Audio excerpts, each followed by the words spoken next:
Бакыт шаары. Елена Соколова. Балдар жана чоңдор үчүн жомоктор. Бака жалбырак.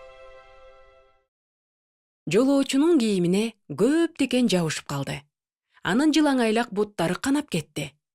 Бут кийими бутун ушунчалык жоорутуп жибергендиктен аны чечип салууга туура келди. Жакыр айылдан шаарды көздөй кеткен чыйыр жол басыла берип тапталып кеткен.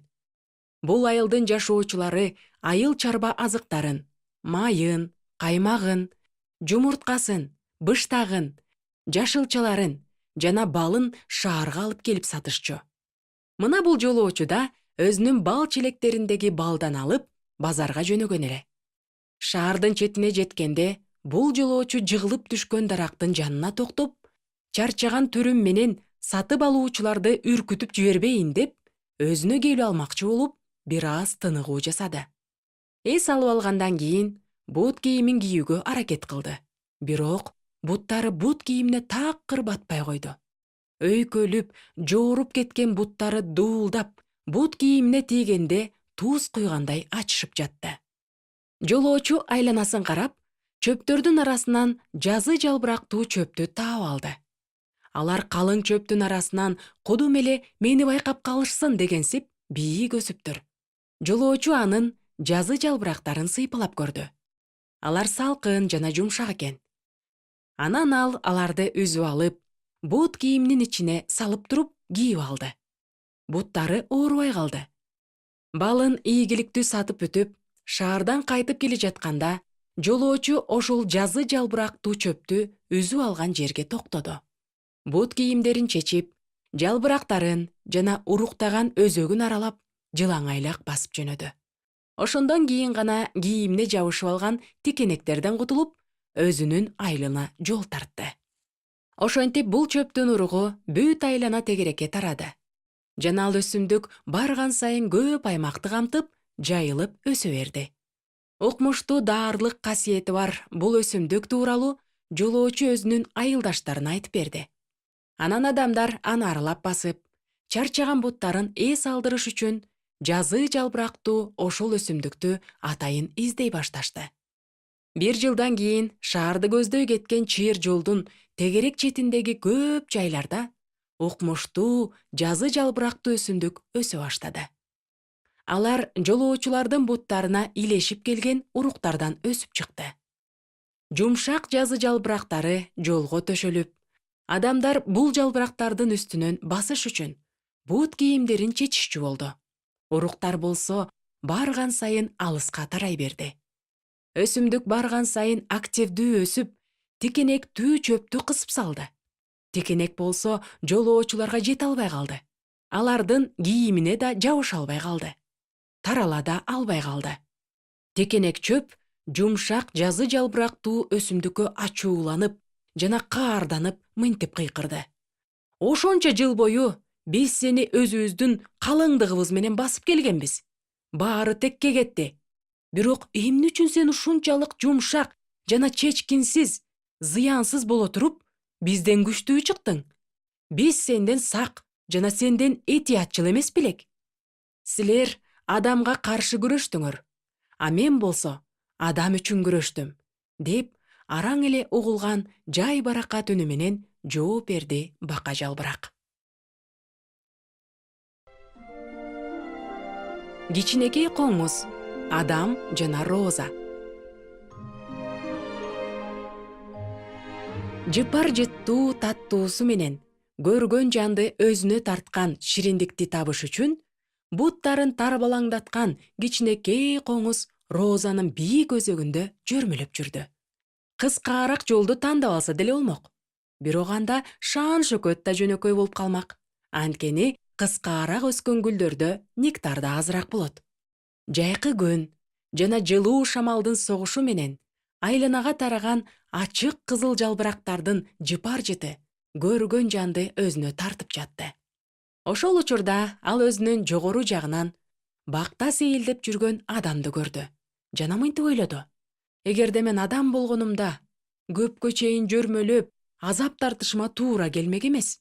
Бир эле кадам койсом, нектар меники болмок. Адам болсо Розанын сулуулугуна суктанып, андагы кичинекей коңузду көрдү да мынтип ойлоду.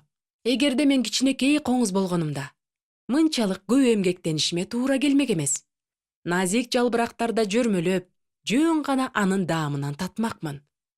Анан кичинекей коңуз адамга айланып калды. Коңуз адам кооз Розаны көрдү. Анын сулуулугуна суктанып, гүлүн үзүп алды. Аны жыттап, көрмөсүнүн топчулугуна сайып койду. Адам болсо кичинекей коңузга айланып калды.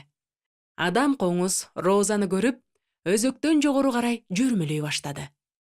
Буттары менен жалбырактардын жумшактыгын сезер замат, ач көздүк менен нектарды чогултуп, кайра эле кийинки азыктандыргыч гүлдү айланасынан издегилеп карады.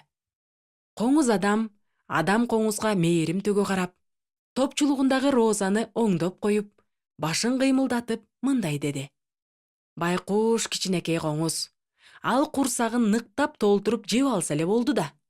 Өзүнүн буттары менен кандай сулуулукту тебелеп тепсегенин түшүнбөйт деле».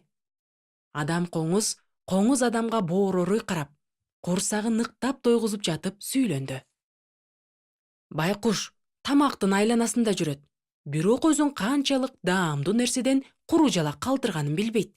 Ал акылсыз, андан кооздук буюмун жасап алыптыр». Коңуз адам кокусунан эле өзүнүн күрмөсүнүн топчулугундагы Розага аң-таң боло карап, коркуп кетти. Мен адамча ой жүгүртү баштадым. Эгер мен анын нектарынан рахат ала албасам, мага Розанын эмне кереги бар? Мен адам болгум келбейт. Анан коңуз адам кайрадан эң бийик Розанын өзөгүнөн шаң менен жөрмөлөгөн, эң даамдуу гүлдү издеген кичинекей коңузга айланып калды. Розага жабышып алган адам коңуз кокусунан эле айланасын аң-таң боло карады да коркуп кетти. Мен коңузча ой жүгүртү баштадым. Мен эмне үчүн ушунчалык кооз гүлдүн жалбырактарын тебелеп тепсип жатамын? Кантип эле мен анын сулуулугун баалабай калдым? Мен коңуз болгум келбейт. Анан адам коңуз өзөктө жөрмөлөп жүргөн курт кумурсканы бийиктен карап турган жөнөкөй эле адамга айланып калды. А Розачы? Роза бактылуу эле. Анткени ал кубанычты гана тартуулап жаткан. Ар бирине өзүнүкүн. Аяз ата.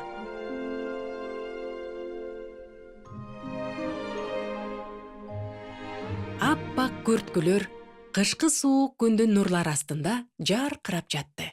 Карга оронуп чулганган кызыл карагайлар менен карагайлар майрамга жасанып алгандай салтанаттуу көрүнөт. Аппак бийик мунаралуу үйүнүн муздан оймо чийме тартылган верандасында Аяз ата балмуздак жеп, телевизор көрүп отурду.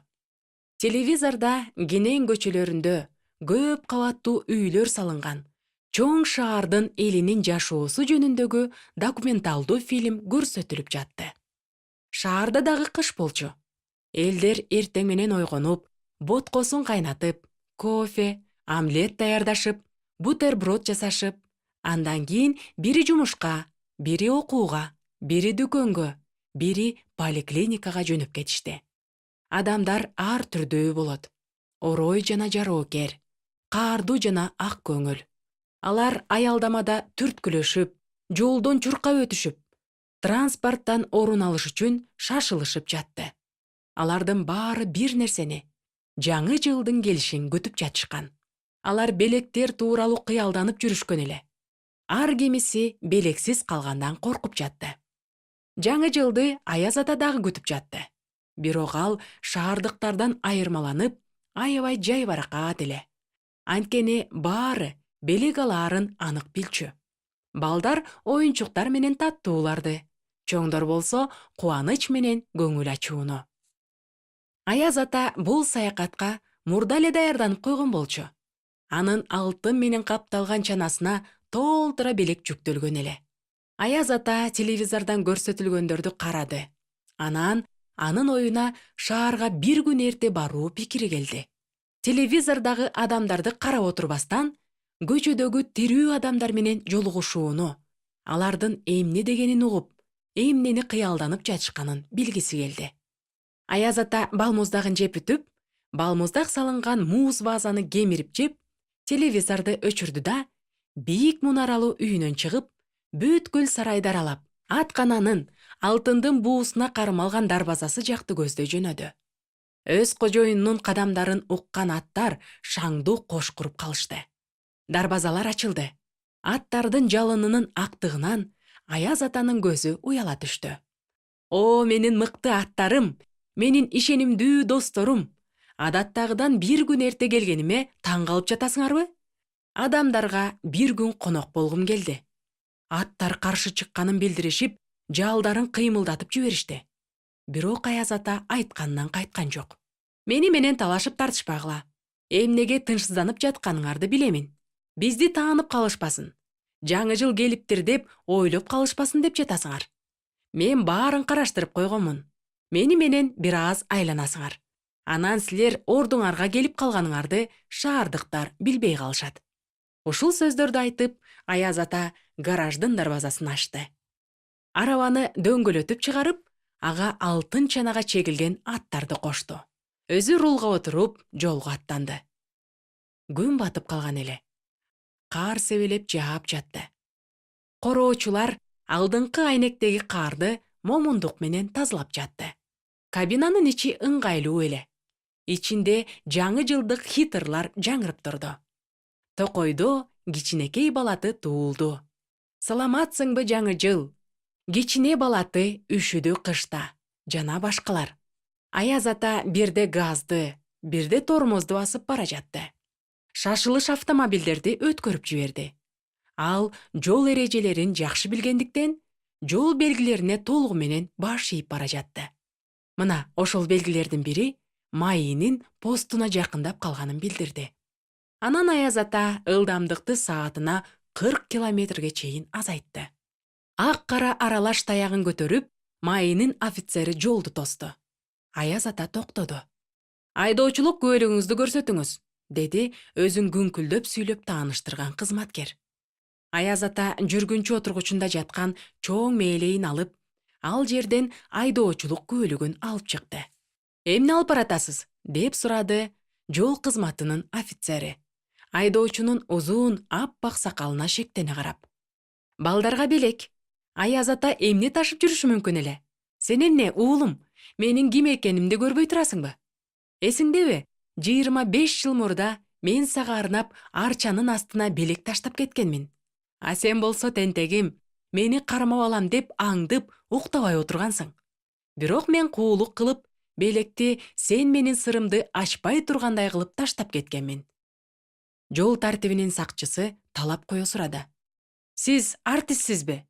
Жок, айтып жатпаймынбы? Мен Аяз атамын. Айдоочулук күбөлүгүңдү карасаң. Ал жерде так жазылган. Сүрөтүм дагы бар. Жүк жөнүндөгү документиңизди көрсөтүңүз. Кандай документ керек? Бул менин жүгүм, жеке менчик. Аларга документ керек эмес. Мен сатпаймын, мен белекке беремин. Майынын кызматкери айдоочу пара берүү жөнүндө кыйытып айтып жатат деп ойлоп, катуу талап менен суранды. Фургонду ачыңыз, жүктү көрсөтүңүз. Тартип деген тартип. Аяз ата кабинадан чыкты. Узун кызыл тонду жана өтүктү көргөн жол сакчысы күлүп жибербеш үчүн өзүн араң тыйды. Фургон ачылганда ал кабагын бүркөй. Сиз эмне, тамашалап жатасызбы? Ташыганга уруксат болбогон деңгээлде жүк жүктөптүрсүз. Анан дагы жаныбарлар бар экен. Сиздин жомокторуңузду укканга менин убактым жок. Тартип бузуу тууралуу акт түзөбүз. Аяз ата апкаарый түштү. Кантип уруксат берилбесин? Эмне үчүн уруксат берилбейт? Сенин кызың Глашенька куурчагына ванна буйртма берген. Ага да уруксат жокпу? Сен ал куурчакты анын туулган күнүндө белек кылган болчусуң. Менин кызым куурчагы үчүн ванна каалаганын сиз кайдан билесиз? Глашеньканы кайдан тааныйсыз? Аяз ата чоң эле адамдын түшүнбөгөнүнө күлүп жиберди.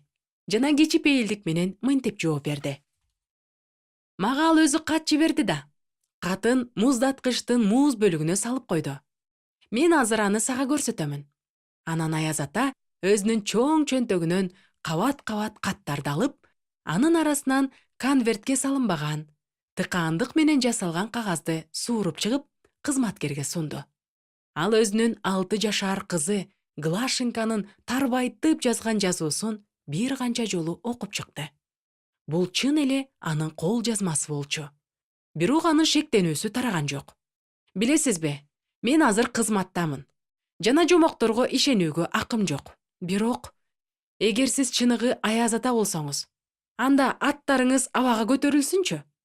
Аларга мезгилинен эрте, жаңы жыл түнү киргенге чейин учууга болбойт.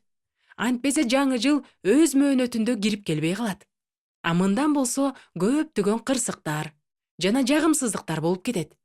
Кимдир бирөө сүйөм деп айтканга, кимдир бирөө болсо кечир деп айтканга жетишпей калат. Мунун баары курулай шылтоо. Билемин, сен атаңдын буйруктарын аткаргың келбеген учурда ал сага дайыма ушинтип айтчу. Бирок мен сага мынтип айткым келет. Ата-энеңдин кылгандарынын баарын эле кайталай бериш керек эмес. Майынын офицеринин көзү жаш баланын көзүндөй болуп жадырай түштү. Эмне үчүн мен сизге ушунчалык ишенгим келип турат? Балким, сен али деле жомоктордун чындыгы жөнүндө унута элек болсоң керек. Жана Глашенкага жакшы китептерди окуп берет чыгарсың. Кантейин, сизди кармап турганга акым жок. Бара бериңиз. Биздин адамдардын арасында кайсы жерде болсоңуз да ийгилик. Эртең менен эрте Аяз ата шаардын четине, аттракцион паркынын жанына токтоп, сигнал берди. Кароолчу дарбазанын сыртына чыгып, кубанычтуу кыйкырды. Аяз ата, кымбаттуум, сени көргөнүмө абдан кубанычтамын. Бул жолу эмнегедир эрте келиптирсиң. Мен сени эртеңки күнгө күтүп жаттым эле. Саламатсыңбы сүйкүмдүү кароолчу? Деп жооп берди Аяз ата кабинадан чуркап түшүп. Шаарды айланып, адамдардын арасында жүргүм келди. Мынтип жүрсөң болбойт. Кийимиңди которуп алышың керек. А менде бул жерде джинсы менен курткам эле бар. Керек болгон нерсенин дал өзү. Азыркы заманда адамдардын баары ушундай кийинишет. Бирок мен азыр бир аз куш уйку салып алайынчы.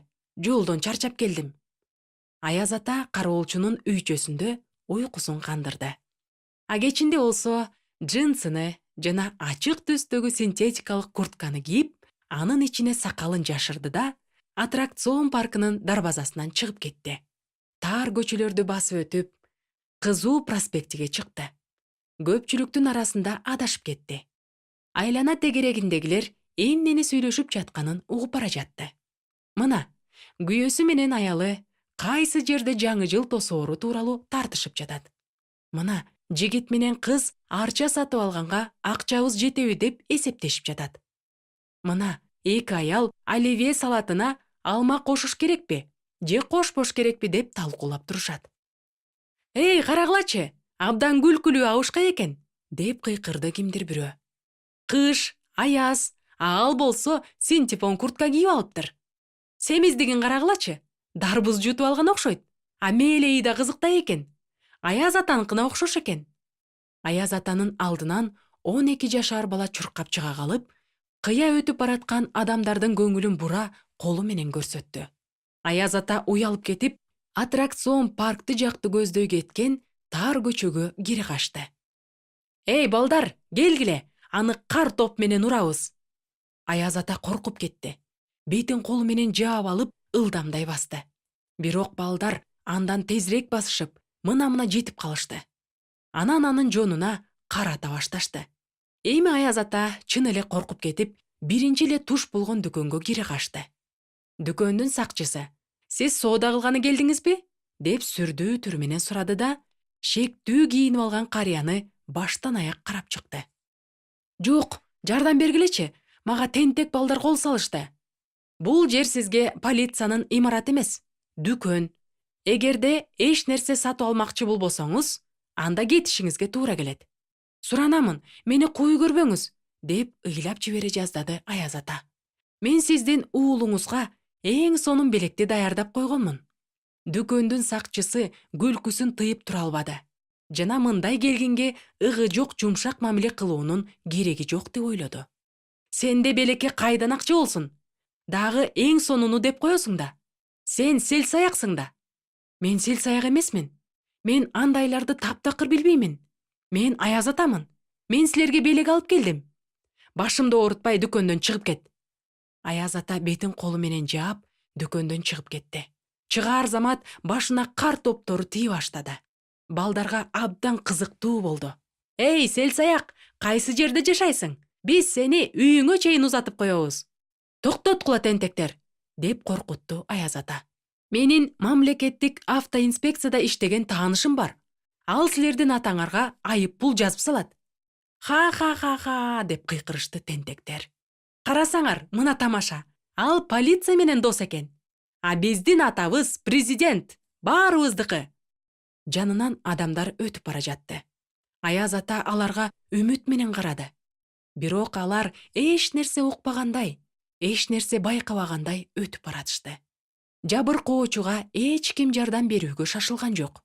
Анан ал күчүнүн барынча аттракцион паркына чуркады. Бирок балдар андан да шамдагай болчу. Парктын дарбазасынын алдында алар карыяны курткасынан кармап кала жаздашты. Ошондо Аяз ата артынан кууп келгендерге карап тез бурула калды. Колун алар тарапка сунуп бирдемени күбүрөдү. Балдар ошол замат катып калып, муз мамыга айланып калышты. Анан шыңгыр этип урап түшүштү. Кар баскан асфальттын үстүндө айнектин сыныгына окшогон бир канча муз жатты. Аяз ата бул муздардын баарын чогултуп алып, мээлеи менен кабына салды да, кароолчунун үйчөсүнө алып келди. Аксакал кароолчу Аяз атанын капа болгон түрүн көрүп, анын шаарда эмне көргөнүн, кызыктуу эмне тапканын сурай баштады. Эх, деп үшкүрүнө дем чыгарды Аяз ата. Эгерде бул шаарда эмнелер болуп жатканын мурдаараак билгенимде, эч ким менден белек ала алмак эмес. Балдар да, чоңдор да, эч ким. Эмне болуп кетти? Балдар кол салышты, мазакташты, кар ыргытышты, дүкөндөн кууп чыгышты. Эч ким, ишенесиңби?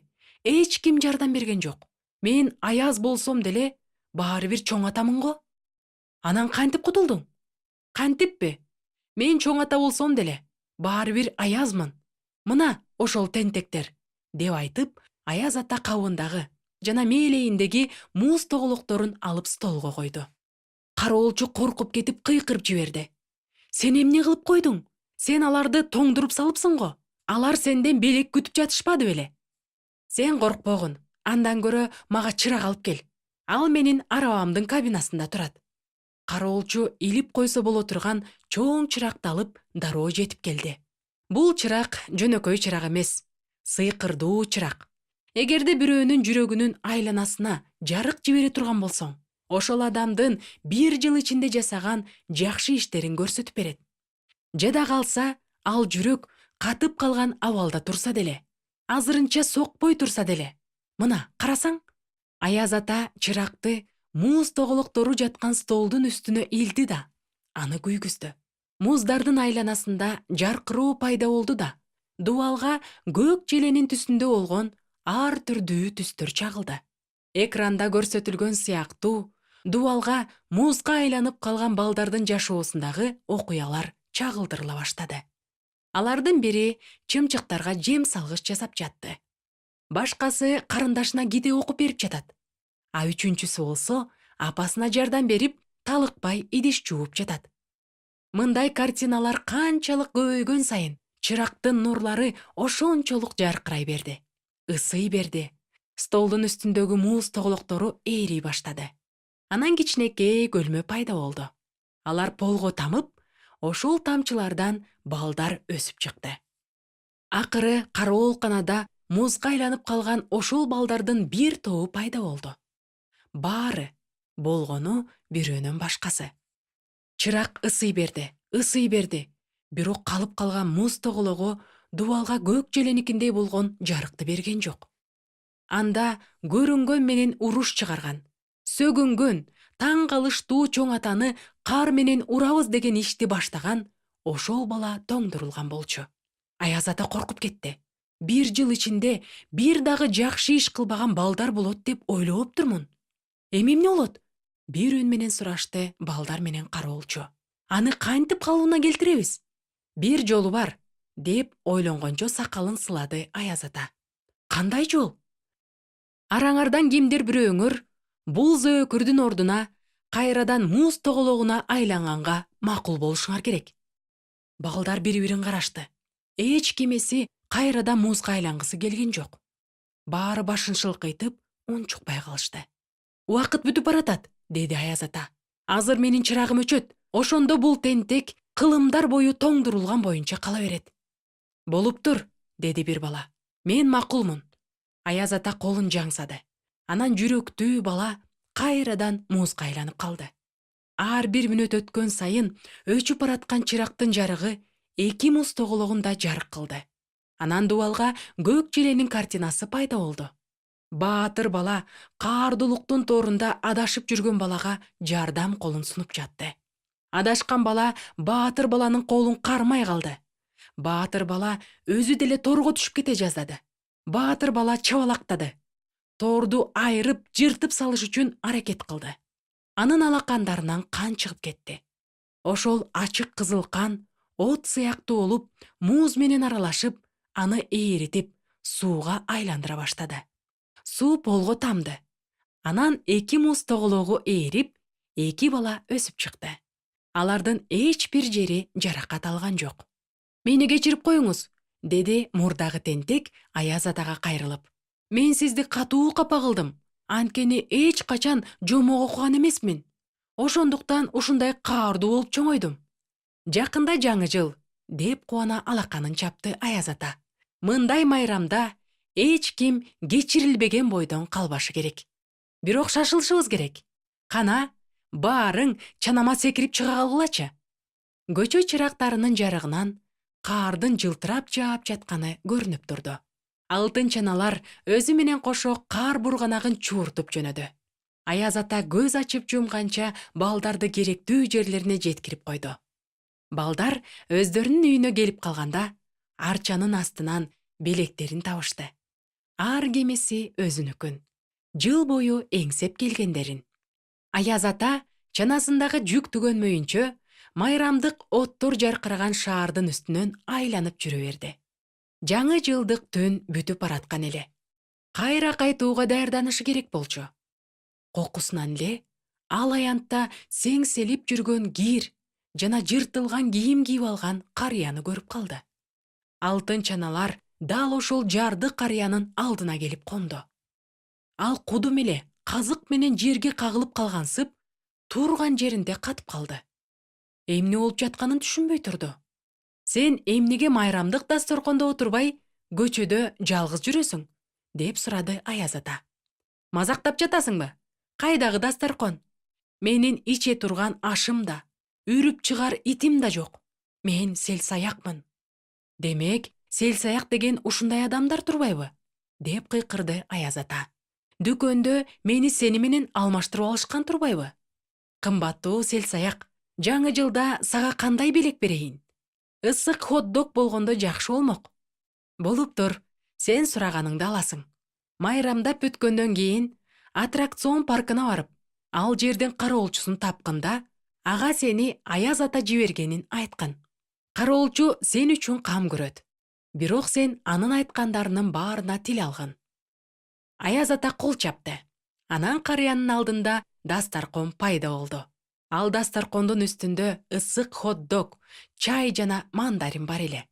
Чаналар асманга кантип көтөрүлүп кеткенин деле байкабай калган карыя дасторкондогу тамакка жүткүнө калды. Акыркы күкүмдөрдү шыпырып жеп, оозуна салгандан кийин дасторкондун өзү да жоголуп кетти. Түш көргөндөй эле болдум, деп күлдү карыя. Бирок баары өңүмдө болуп өттү. Башкысы курсагым ачкалыктан курулдабай калды.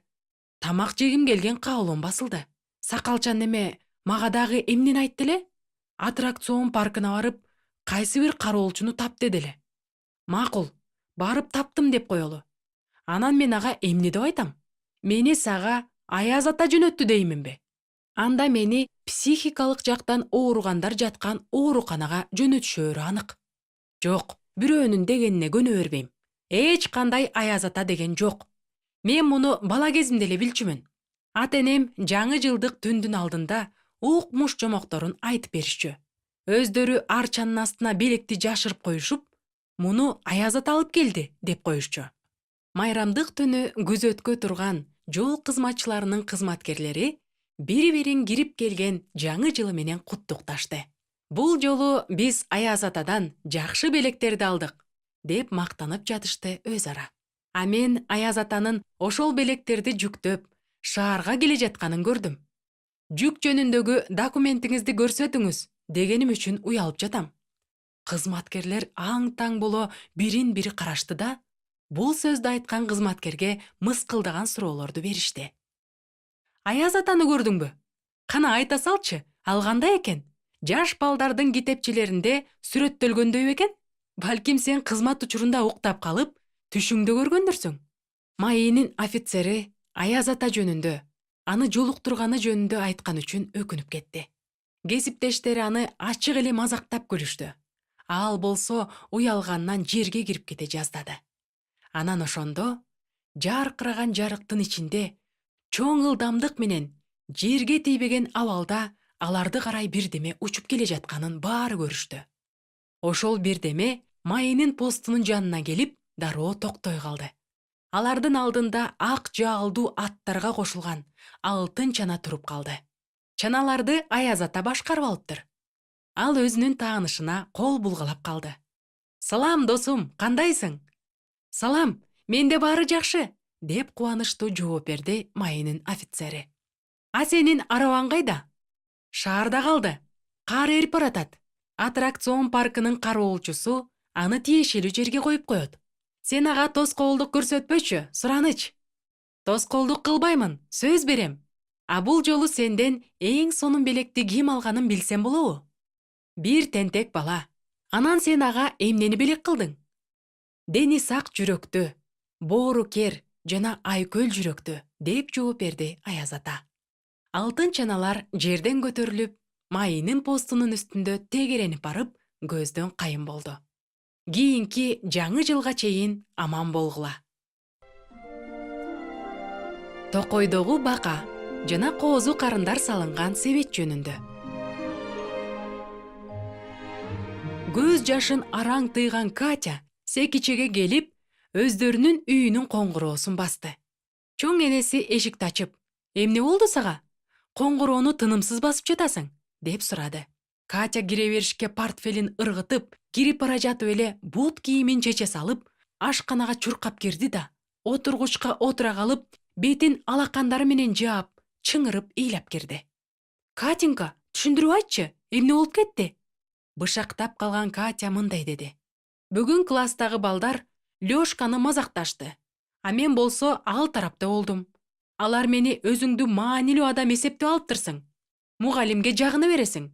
Ошол баланы сүйүп калгансың. Ошондуктан аралашпашың керек болгон ишке аралашып жатасың» деп айтышты. Катя кайрадан катуу ыйлап кирди. Чоң энеси микроволновкага блинчиктерди жылытып, муздаткычтан алчадан жасалган вареньяны алып чыкты. «Жеп ал, көңүлүң ачыла түшөт». «Жегим келбейт, эч нерсени каалабайм», деди Катя. Чоң энеси Катянын көз жашын арчып, небересине бир пияла ысык чай коюп берди. Катя 5 даана блинчик жеди. Чайды ичти. Анан мындай деди. «Жегим келбей жатат». «Билесиңби», деди чоң энеси. «Мунун баары мага бир бака жөнүндө болгон окуяны эсиме салды». «Бака жөнүндөбү?» деп таң калган Катя чоң энесине олуттуу карады. «Ооба, бака жөнүндө. Бир жолу сенин чоң атаң коозу карын терип келгени Токойго барган болчу. Өзү менен кошо абдан чоң себетти алып алган эле. Токойдогу бака аны көрүп калып, бүт Токойду жаңырта чардаптыр. «Адам чиркей тутканы биз тарапка келе жатат. Мындай себетке канчалаган чиркей батат. Токой эли азык камдап алгыла, антпесе ачкадан өлөбүз». Анан ошол бака мүмкүн болушунча көп чиркейди жутуп алууга аракет кылып, тездик менен секире баштайт. «Чоң эне, дагы ошол жомокторуңду баштадың. Менин окуям олуттуураак», деп ачууланды Катя. «Мен да ошол олуттуусун айтып жатпаймынбы?» деп жооп берди чоң энеси. «Сен Токойдо кандай дүрбөлөң чыгып кеткенин билесиңби? Тыйын чычкандар тобурчак камдап алыш керек дешип, кирпилер болсо өздөрүнүн сүйүктүү коозу карындарын кичинекей ийиндерине жашырышып, аканаттуулар болсо курт кумурскаларды аптыга чокулашып калышат. Албетте, Ар кимиси өзүнүн тамагы жөнүндө ойлонду да, деди Катя. Дал ошондой. А чоң атаң болсо, коозу карындарды чогултуп, себетке сала баштаганда баканын оозу ачылып калат. Жада калса, анын оозундагы бир канча чиркей түшүп да кетет. Бул бака токойго кантип эле чиркей үчүн келүүгө болбой турганын түшүнө албады. Анда себеттин эмне кереги бар? Тыйынчышкандар болсо, деп кошумчалай кетти Катя. Токойго кантип эле тообурчак жыйнаганы келбейт деп, а канаттуулар болсо курт кумурскага келишпейт деп түшүнбөй калышты. А кирпилер болсо өздөрүнүкү жөнүндө тынчсызданып жатышты. Мына сага тамаша. Эгерде чоң атаң үйүндө эле жайбаракат отура бергенде, мындай дүрбөлөң болмок эмес. Жок, ал токойго абдан чоң себети менен барды. Түшүндүңбү? Жок, деп чынын айтты Катя. Чоң энеси ийинин куушуруп койду. Адам эч нерсе кылбаганда, ал жөнүндө эч кандай сөз кылышпайт. Ордунан козголоор замат, албетте, сөз кыла башташат. Ар ким өзүнүн тыянагын чыгарат. Анын үстүнө байкап көрсөң, адам жеген тамагына, сүйгөн нерсесине жараша ой жүгүртөт. Кимдир бирөөлөр үчүн жашоонун маңызы акча. Андай адам дүйнөдө бардык нерсе акча үчүн жасалат деп ойлойт.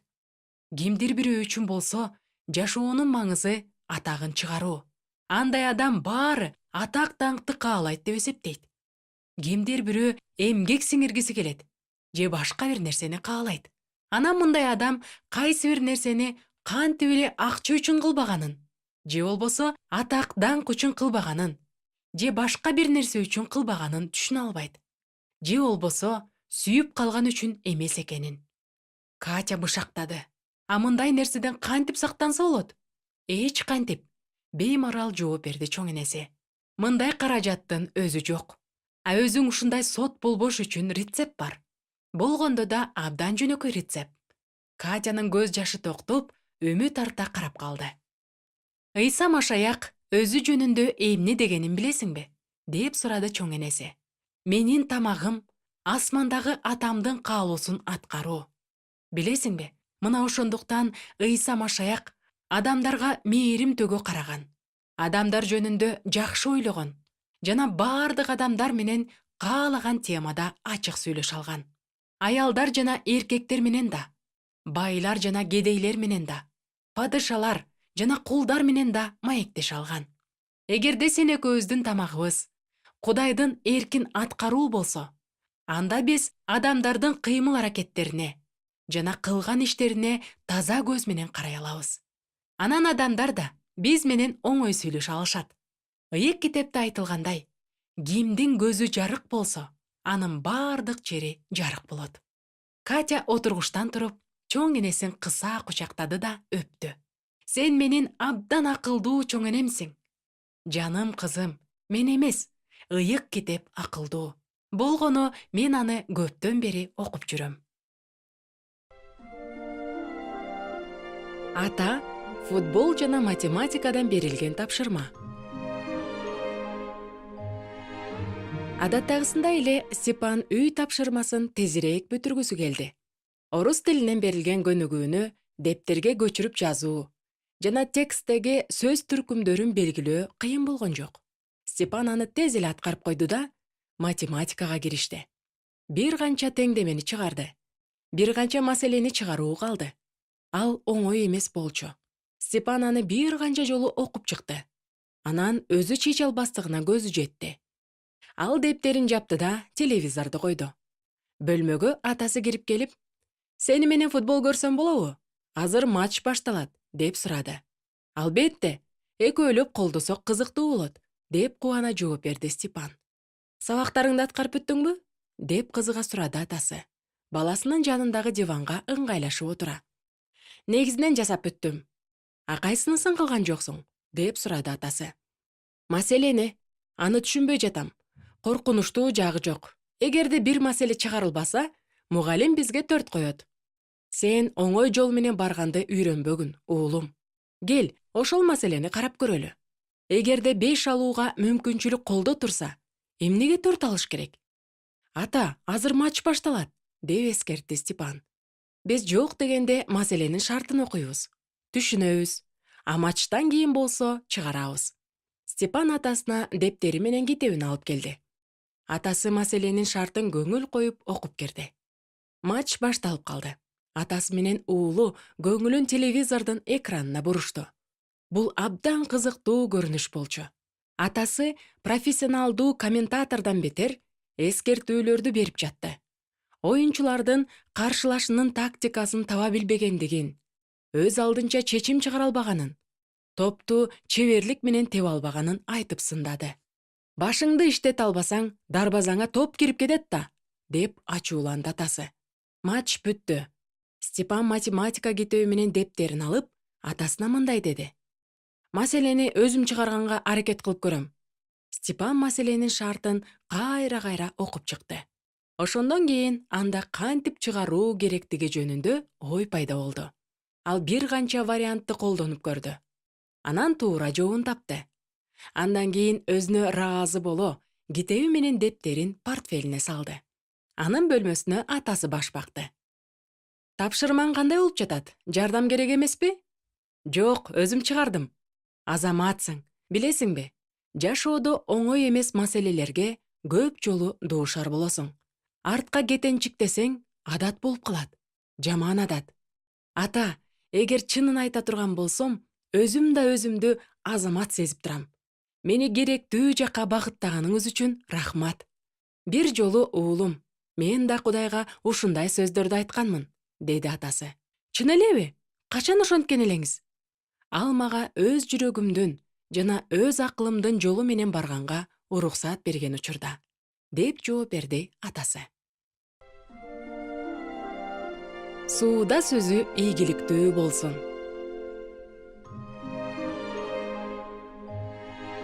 Бир жолу кайраттуу деңиз саякатчыларынан түзүлгөн топ алыскы, түбөлүктүү кубаныч деп аталган сонун өлкөгө жөнөп жатышты.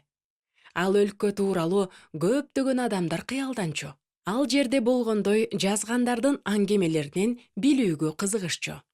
Ак боек менен жаңыланып сырдалган кемеде «Жеткилеңдик» деген жазуусу бар байрак желбиреп турду. Кемеде сүзүүгө кимдер даярданып жатты? Учу кыйрына көз жетпеген белгисиздиктин алдында кандай кайраттуу адамдар баш тартышпайт экен? Бул падышалыкта ыйыктык өкүм сүрчү. Анда ыйык эл, тагдырына ыйыктык жазылган адамдар жашашчу. Бул падыша менен жана өлкөнүн башкаруучусу менен биргеликтеги түбөлүктүү даңкка чакырылуу. Ал жерде бардык кыялдар менен үмүттөр орундалат. Кеменин жүк коюлуучу бөлүгүндө чирибей турган байлыктар ишенимдүүлүк менен жайгаштырылган болчу. Кубаныч, тынчтык, момундук, боорукердик, ырайымдуулук, сүйүү, көпкө чыдамдуулук. Кемеге деңиз каракчыларынын кол салуу коркунучу бар эле. Алар казынаны талап тоноо алыш үчүн, тагыраак айтканда, алардын бир бөлүгүн тоноо алуу үчүн кол салышчу. Кичинекей арал деңиз каракчылар үчүн баш калкалоочу жай болуп берчү. Алар зоонун уркуюп турган жерине өздөрүнүн кемесин жашырып коюшчу. Деңиз каракчылары жыйын өткөрүштү. «Биз бул ак көңүлдүү көрүнгөн аңкоо матросторду жеңип алабыз», деди башкы деңиз каракчысы каргылданган үнү менен. Ал дайыма жөтөлүп жүрчү. Мунусу менен шериктеринин кыжырын келтирчү. Деңиз каракчылары бардык адамдарды жек көрүшчү. Жада калса бирин деле. Жээкте мен ошол жеткилеңдиктин матросторунун жанына бардым. Ага акчаны, кымбат баалуу таштарды, атак даңкты, заңгыраган үйдү сунуш кылдым. Анан алардын казынасынын белгилүү бир бөлүгүн өз каалоолор менен беришин талап кылдым. Бирок эч кимиси макул болгон жок. Мындай ишенимсиз кыялкештерди күч менен гана жеңип алууга болот, деп сөзүн улантты башкы деңиз каракчысы. Бир көздүү деңиз каракчысы мындай деди: «Мен алардан кубанычта эле тоноо алсам болду эле. А калгандары момундук, боорукердик, өзүн өзү кармай билүү, сүйүү, көпкө чыдамдуулуктун мага кереги жок. Мен кубанычты жеңип алыш үчүн күрөшкөнү барамын». Деңиз каракчылары кааткырышып, бирин-бири ургулашып, ызы-чуу түшүп калышты. Кимдир бирөөгө ал жерде кубанычтан башка бир нерсе керек деп ойлосо да болот. Момундук деп каткырып калышты деңиз каракчылары. Анан күлкүгө демигип калышкандыктан эч ким сүйлөй албай калды. Акыры бир үн угулду. Же боору кердикпи? Келгиле, ушул кен байлык үчүн согушабыз. Ал кимге туш болот экен? Кызык. Башкы деңиз каракчысы буйрук берүү менен күлкү шаңды бузуп жиберди. Ордордуңарга тургула. Жеткилеңдик жээктен алыстап кетти. Чабуулга! Деңиз каракчыларынын кемеси кара парустарын көтөрдү жана ачык океанды көздөй жулкунду. Жеткилеңдиктин капитаны кара парусту көрүп, өзүнүн тобуна буйрук берди. Бизге чабуул коюшту. Баарыңар кайраттуу болгула жана үмүтүңөрдү үзбөгүлө. А башкысы кубанычыңарды жоготпогула. Кара парус жеткилеңдикке жакындап келе жатты. Анан башкы деңиз каракчысы каргылданган үнү менен Сурнайга кыйкырып жатты. Мага өз кубанычыңарды беришиңерди талап кыламын. Жеткилеңдиктин капитаны бир мүнөткө да ойлонбой туруп: эгерде силер кубанычка ээ кыла турган сөздү сураганыңарда, мен аны силерге бермекмин. Эгерде силер кубанычка алып бара турган жолдогу колдоону сураганыңарда, мен аны силерге бермекмин. Бирок силер өзүңөргө тандап алган жашооңордо кубанып жашаганга мүмкүн эмес. Деңиз каракчылары бири-биринен оозунуп сүйлөп дарылдашты. Эмнени тантырап жатасыңар? Тим койсо, ал бизге насаат окуй баштайт. Бүтүндөй алга! Ышкырык чыкты. Замбиректер күркүрөй баштады. Деңиз каракчыларынын кемесинен замбиректин октору учуп чыга баштады. Алардын баары абдан кооптуу болгон. Көрө албастык, ажаандык, зомбулук, күнүмдүк текебердик болчу. Ушундай ок атууга дуушар болушкан жеткилеңдиктин матростору өзүндөгү кубанычты күч менен кармап жатышты. Ал коркунучтуу октордон жаракат алган жүрөктөрдөн чыгып кетип бара жатты. Ошондо кайраттуулардын капитаны мындай буйрук берди: кайраттуу болгула, дагы да кайраттуу болгула. Душманга каршы тургула. Ошондо ал силерден качып кетет. Матростордун бири коркуп кетип кыйкырып жиберди: биздин кеменин тактайдан жасалган сырты тешилип калды. Ошол замат анын шериктеринин да күңкүлдөгөнү угулду. Кимдир бирөө керектүү мезгилде өз ордунда болбогондуктан ушундай болду. Эмне, сенин баарынын үстүнөн ким кайсы жерде болушу керек экенине көзөмөл жүргүзүүгө койду беле? Ооба, өз ордуңа бар да, өзүңдүн ишиңди кыл. А сен өзүңдү билип ал, бирөөлөргө акыл үйрөтпө. Капитандын үнү өкүмдүү угулду. Тешикти бүтөгүлө, чатакты токтоткула. Капитан, кеменин үстү өрттөнүп жатат.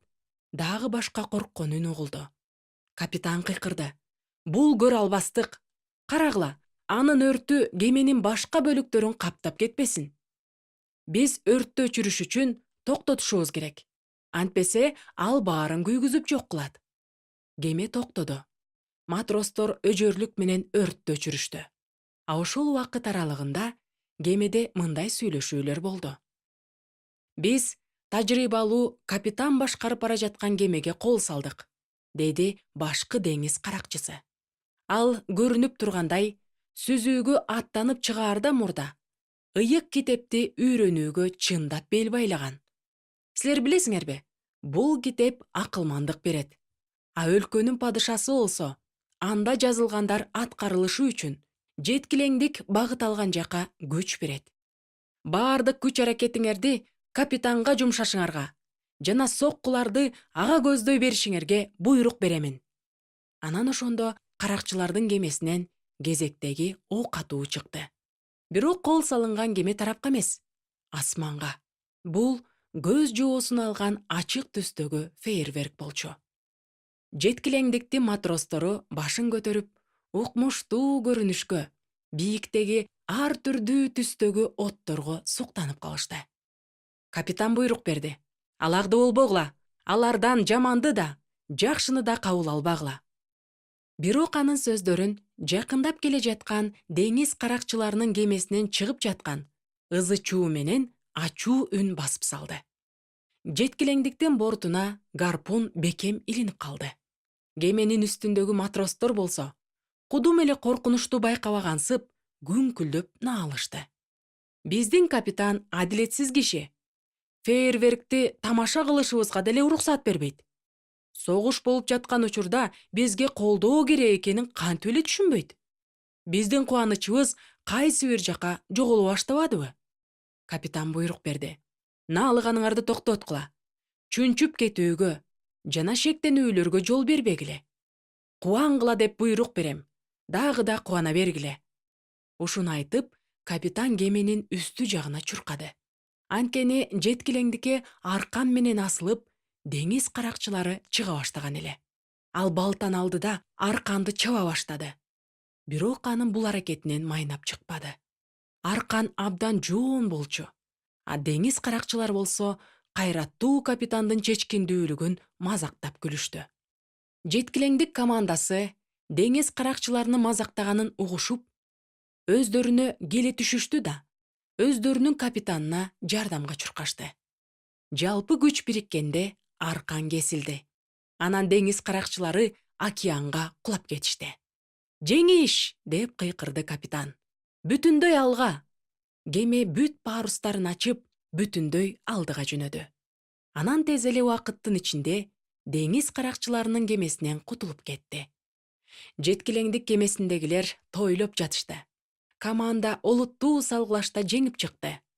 Матростордун жүрөгүнө кубаныч кайтып келди. Бирок чарчап калышты. Күтүүсүздөн океандын үстүнө калың туман түштү. Ал кемени бүтүндөй ороп чулгап алды. Ошондуктан матростордун жаны жер тарта баштады. Мындай учурда алдыга жылуу коркунучтуу болчу. Жеткилеңдик жүрүшүн акырындатты. Бул команда чалгы менен чапкандай турган жеринде туруп калды. Жада калса, капитан да бутуна тура албады. Бирок деңиз каракчылар гана үргүлөшкөн жок. Алар шамананы жагып алышып, жеткилеңдикти кармап көрө тургандай аралыкка жакындап келишти.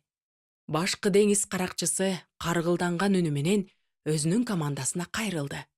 «Биз биринчи салгылашууда жеңилүүгө дуушар болдук. Эми мунусунда жеңишти колдон чыгарбайбыз». Жеткилеңдиктин бортуна кайрадан гарпун илинди. Бирок бул жолкусунда арканды чаап сала турган эч ким жок болчу. Команда капитаны баш болуп катуу уйкуда жаткан. Кемени басып алуу деңиз каракчыларына оордук жараткан жок. Уктап жаткан туткундардын кол бутун байлашып, кеменин жүк коюлуучу бөлүгүнө таштап салышты. Андан соң күбөлөнгөн боюнча талап тоноп киришти. Деңиз каракчылары казынаны талкалашып, ээ болгон олжолоруна ач көздүк менен кол салып киришти. «Мага көбүрөөк кубаныч керек!» «Жок, мага! Мен бул кубаныч үчүн өз жанымды баарынан көбүрөөк тобокелге салдым!» «Жок, мен өмүрүмдөн ажырап кала жаздадым!» Бири-бирин көрө албай, ар кимиси өзүн гана ойлоп жатып, деңиз каракчылары бири-бири менен аеосуз салгылашууга киришти. Ал убакыт ичинде туман тарап кетти. Аны менен кошо уйку да кетти. Матростор жана алардын капитаны ойгонгон кезде байлануу жатышканын көрүштү. Алардын жүрөгүндө кубаныч жоголуп кетиптир. Өздөрүн деңиз каракчылары тоноп кетишкенин түшүнүштү. Анан көңүл чөгүүгө дуушар болушту. Башкы деңиз каракчысы алар жаткан жерге түшкөндө, өздөрү жол берген алсыздык үчүн, болуп өткөн кулоо жана жеңилүү үчүн кайгырышты.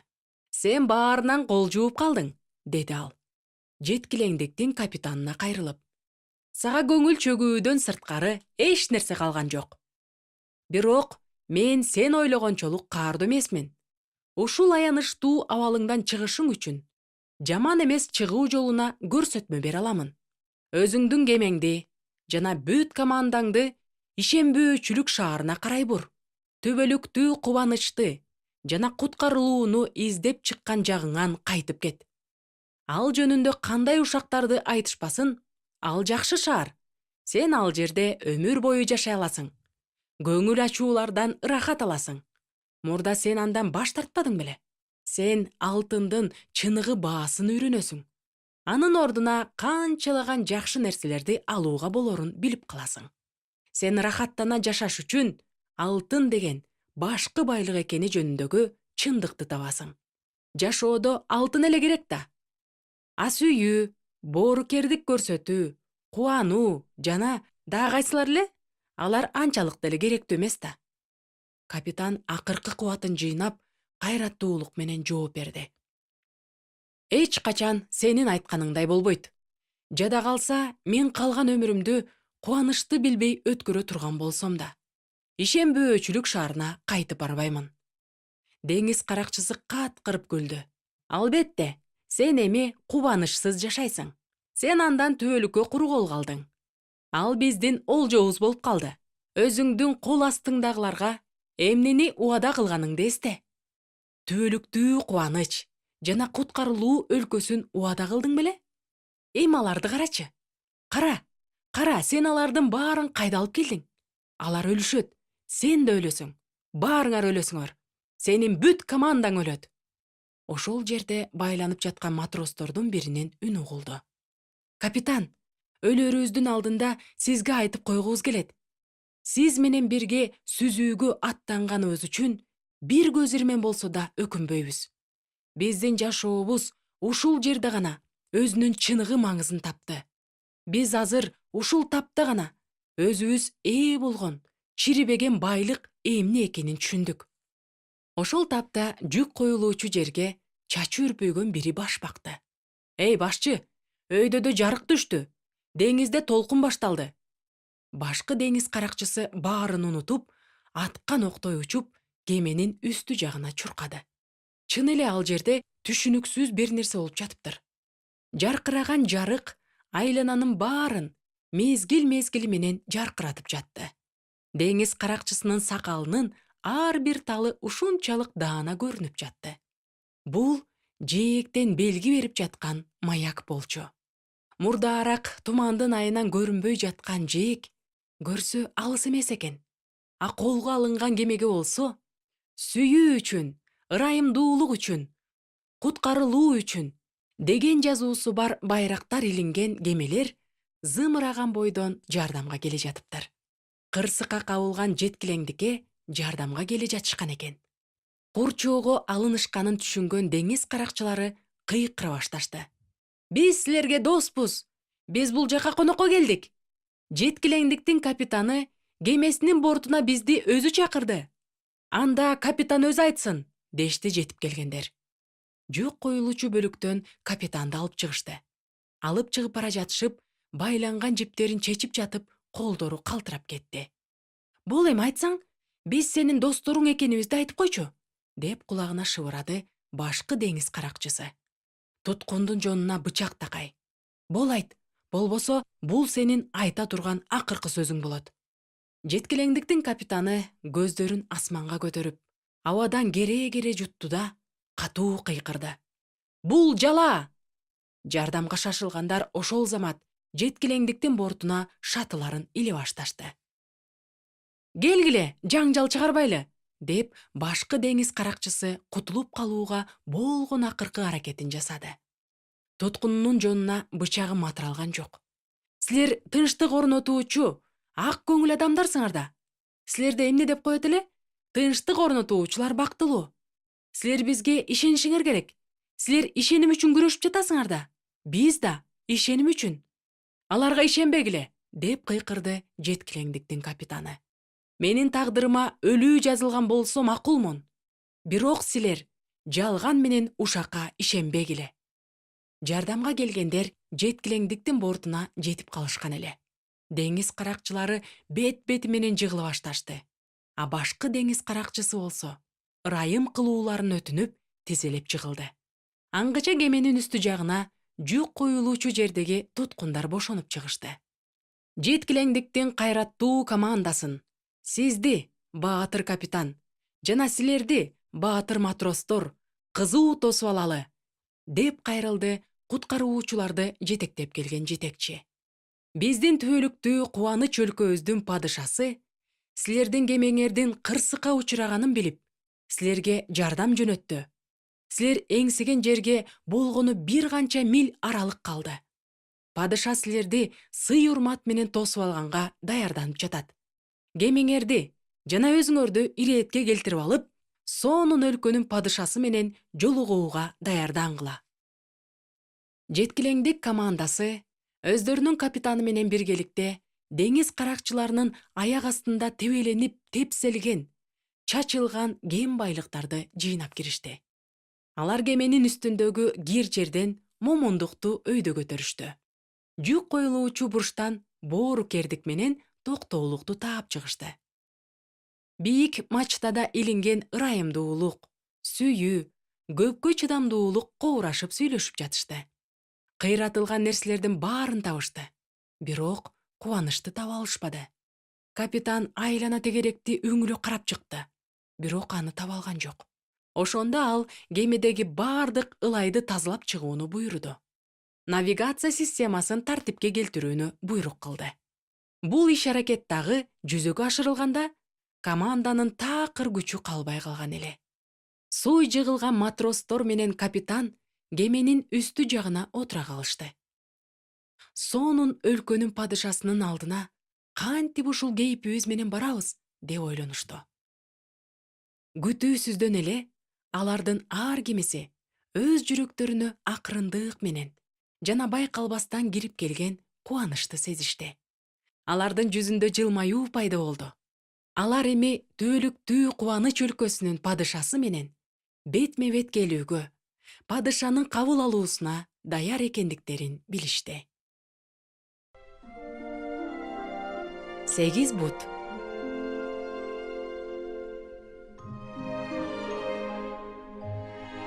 Кичинекей акылсыз 8 бут болуптур.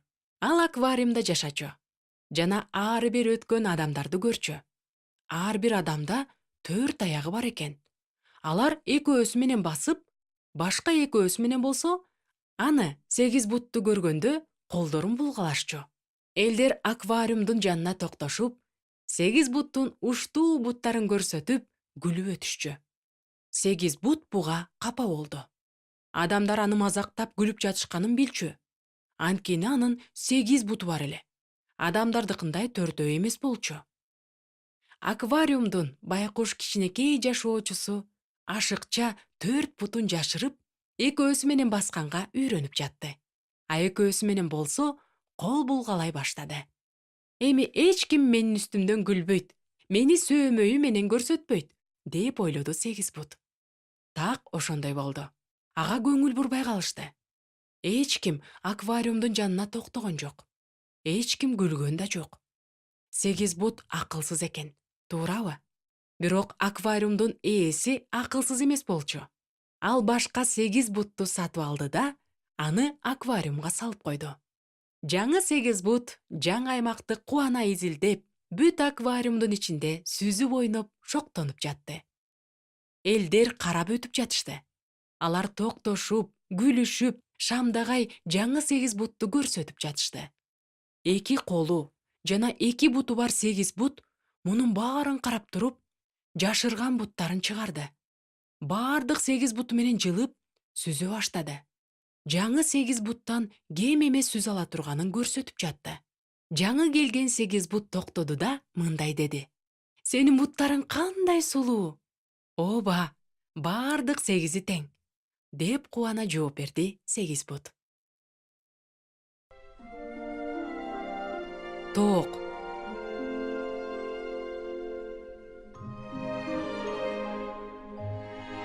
Эне тоок жөжөсүн үйрөтүп жатты.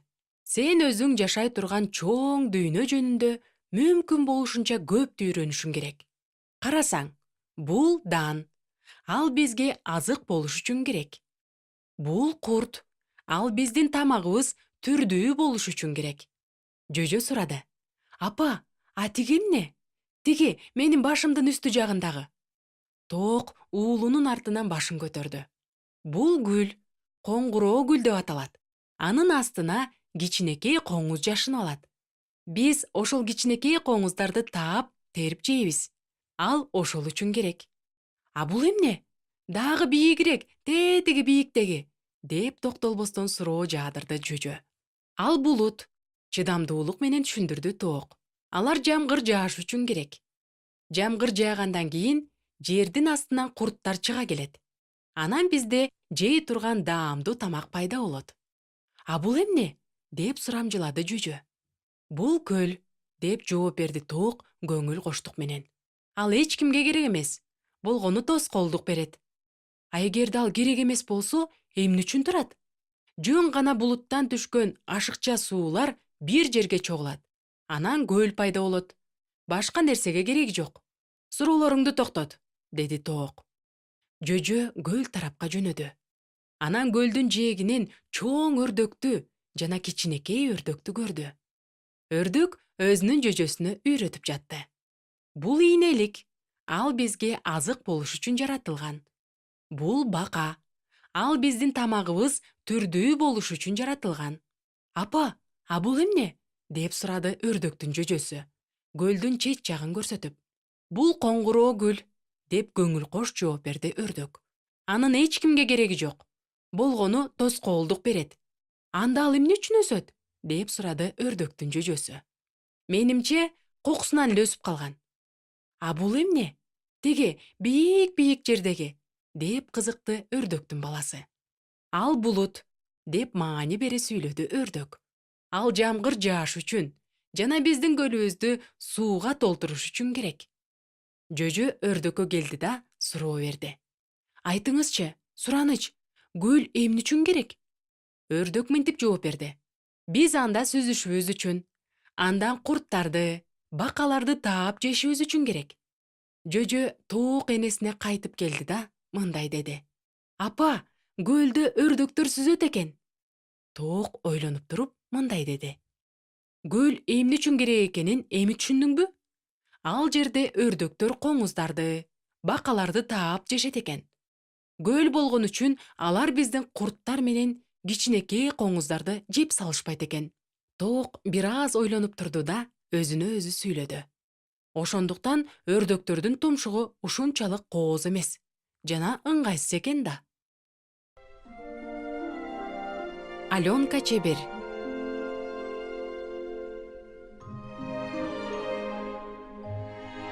Ызы чуу түшкөн чоң шаарда 10 жашар кыз жашачу.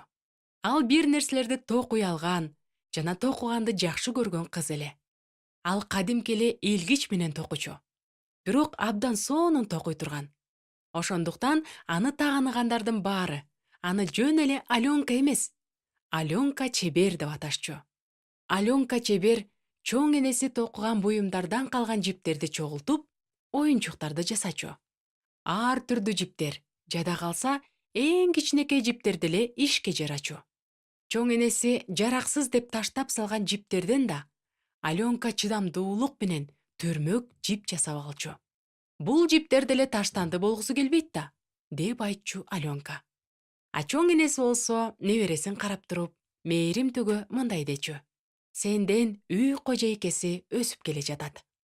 Күндүз Аленка үйдүн жанындагы чөптүү аянтты ойночу. Чоң энеси терезеден небересин карап турчу.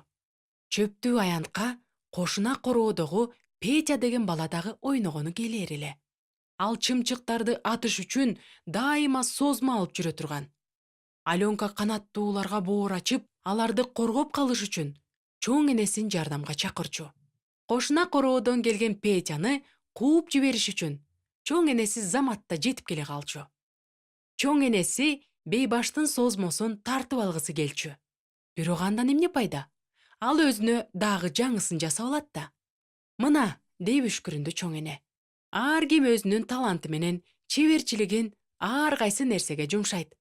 Кимдир бирөө чогултуу жана сактоо үчүн эмгек кылат, а кимдир бирөө болсо бузуп жаруу үчүн.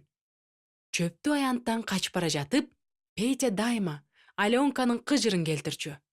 Токумачы, бул кыздан этият болгула, антпесе баарыңарды түрмөк жипке айландырып салат. Күн бүркөө болуп, жамгыр жаап жаткан бир күнү Петя чөптүү аянтка келди. Ал жерде Аленканын жок экенин көрүп, созмосу менен канаттууларды коркпостон ата баштады. Канаттуулар жамгырдан калкаланып, жалбырактарга жашынып алышкан эле. Петя таранчы жашынып алган бутактын жанына жабышып чыгып, аны таш менен атууга камданып калды. Ал убакта кулагынын астынан чыйылдаган үн угулду. Чиркей аны мына чагып алганы жатты. Петя чиркейди кол жаңсап кууп калды. А бирок ал кетпей койду. Ошондо бейбаш бүт күч менен согуп калыш үчүн кол шилтеди. Бирок турган ордунда айлана берди. Дөңгөлөк сыяктуу айлана берди. Айлана берди. Таптакыр токтой албады. Анан өзүнүн жипке айланып баратканын көргөн жок. А жип болсо түрмөк жипке айланып бара жатты. Шамал сокту, жамгыр жаады. Анан Петя ылайда тоголонгон түрмөк жипке окшошуп калды. Жамгырдан кийин Аленка сейилдеш үчүн чөптүү аянтка чыкты. Албетте, ал ылайда жаткан түрмөк жипти көрдү. Аны үйгө алып келүүдөн корккон жок. Чоң энеси колун шилтеп койду. Аленка болсо өзүнүн сүйүктүү сөзүн айтты. Бул жиптер деле ташталгысы келбейт да. Чоң энеси жиптерди тазалап жууду. Алар кургаганда Аленка түрмөктөн орой баштады. Бул жип бирдей эмес экен.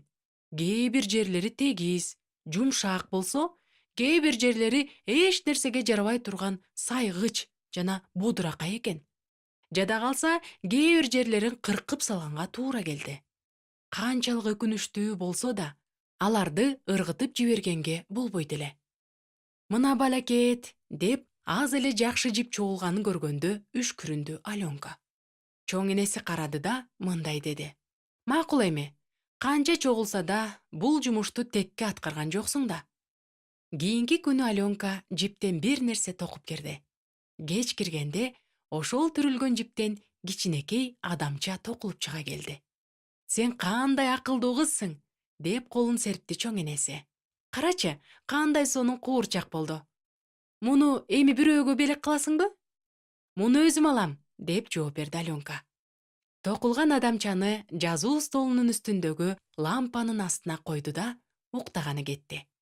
Токулуп калган Петя лампанын астында ыйлап жатты. Ошончалык бооздоп ыйлагандыктан аны токулган күчүк дагы укту. Ал китеп текчесинде уктап жаткан болчу.